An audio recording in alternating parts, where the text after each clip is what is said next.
Your unique gifts and talents are not meant for everyone. Your ideal client isn't just anyone with a pulse. They're the ones who light up when they hear this. So, your ideal client is one very specific, special someone. So, to recap from our previous video, your niche, this is going to incorporate your niche. It's your superpowers and what problem you're solving for the world. And I've put a link to that video down below. But once you have that crystal clear vision of your client, the next part's going to become a lot easier. It's time to find your ideal client. It's not enough to just know who they are, you got to know where they're hanging out. So here's an example for you. When I owned my bake shop, our birthday parties were intended for kids between the ages of about 5 and 12. And I could have created marketing messages specifically to the kids, but in reality, they were not the ones making the final buying decision. So I knew that I had to speak directly to the parents. And in reality, it was mostly moms. So I asked myself, first thing, what frustrations around birthday parties do parents have? And how does that product and service help solve that problem? So I was creating a fun and unique experience that their kids would love while also taking care of every bit of the planning process. So I was taking care of the cleanup, the food, the invitations. It allowed parents to come, attend, and enjoy with their guests and their kids instead of having to worry about the planning process, entertaining everybody. We took care of all of that. So if I just went into this with marketing that said, hey, book a party, your kids are going to love it, it might have gotten me some business, but nowhere near as much as speaking directly to the problem that busy parents face when they're also trying to create a special and unique experience for their kids on their birthday.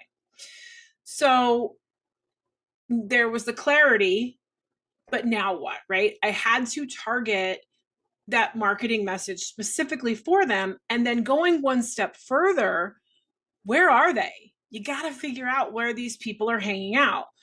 Online, offline, coffee shops, yoga studios, the gym, the market, where are they? And there is some strategy to this. So, first things first, right? If you go on social media, you can search keywords, trending hashtags, you can observe likes and dislikes, the top trending accounts, take a look at what content they're posting and what comments are coming from that. It's going to give you a better feel for the pain points, who else is out there and solving the problem in a similar way, and will also help you determine which platform is best suited for you and your specific niche. Because let's face it, not everyone is everywhere. So it makes sense that we would want to follow along on the platform where the majority of our niche is hanging out. So in the example of the birthday parties, I was able to identify that most of them were on Facebook, and I was able to find groups, local moms groups that were online. I could connect with a lot of them. Local magazines also became a big collaborator with me. I could then start to attend their hangout. You want to be where the people are, right? Where your people are. So once you identify the social media platform, you want to be present there and start to understand the algorithm of that platform. And it is really interesting because there's the temptation to dive in to every single platform there is and go really wide with it. And I'm going to encourage you to get really specific and to really understand the platform and become an expert at one before you branch out and go wide. While the algorithms are what they are, right? We can't control them. They're changing every day. You will spin yourself in circles trying to quote unquote beat the algorithm when you're trying to do it for every platform all at once. Establish yourself in one before you move on to the other. It will really help you over time. You will be better at crafting and refining your skills. It will give you more comfort in terms of your social media presence, your videos, sharing your message. So as you gain the practice, you're going to gain the skills. And that is also going to help you to become an expert when you are ready to move on to the next platform, and you'll have an easier time growing that much faster. So don't stop there, right? Social media is huge. We know this. We're all on social media, but don't stop with Facebook, Instagram, TikTok, wherever you decide. Are there magazines? Are there newspapers out there that are tailored to your ideal client? Is there a partnership opportunity there? What podcasts do they listen to? Are there specific types of books that they're reading? And again, are there local or online groups that you can participate in to get the word out? You want to be where your people are. So conferences, seminars, maybe it's a college, a local college, maybe it's a vendor fair. The list can go on. And the more you let yourself get comfortable with looking for your ideal client with a very specific person in mind, it gets a lot more fun to let yourself be creative with where you can find them.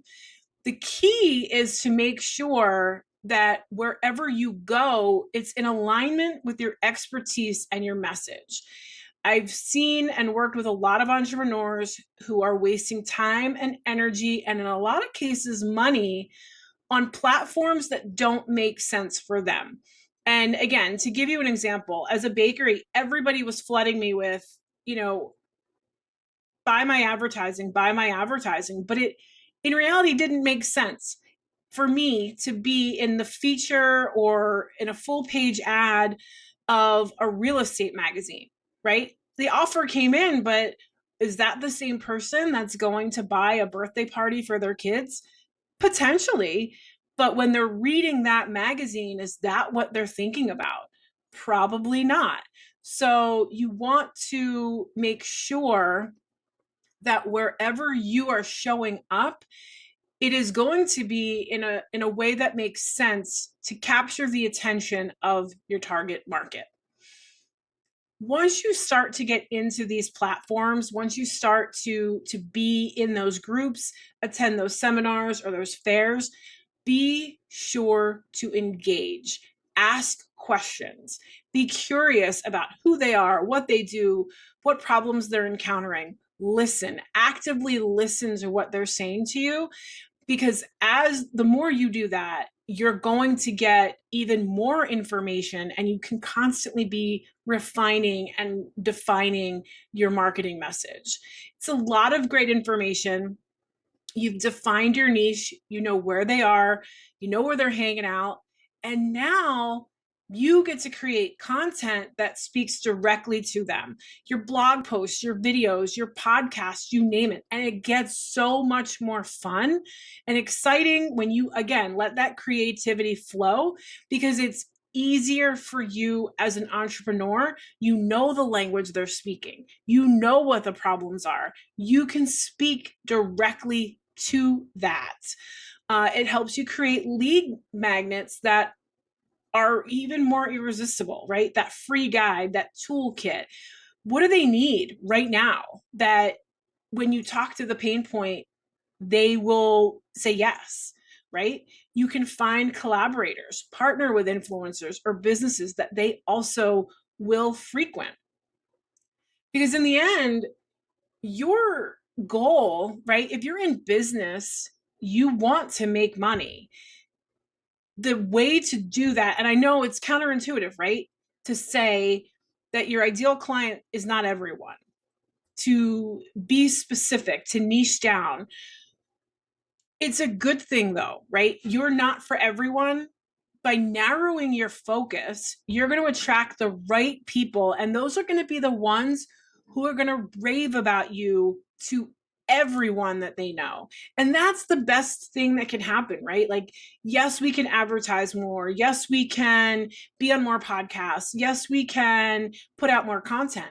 But ultimately, if your ideal clients love the work that you're doing, they're going to tell all of their friends. And then those friends with similar problems or questions will flood to you because you have these rave reviews out there. So having those testimonials, that social proof, is so important and beneficial for your business. So down below, I have a link for our free Ideal Client Workbook to put all of these strategies into action. I want to make your business a beacon for your tribe. So don't forget to download the workbook. Drop your comments and questions below. I want to hear how I can continue to help you build your business and where you might be struggling with. Don't forget to hit that like and subscribe button. Please share with friends so we can march forth together. But in the meantime, keep hustling, keep smiling, and keep working and refining your craft.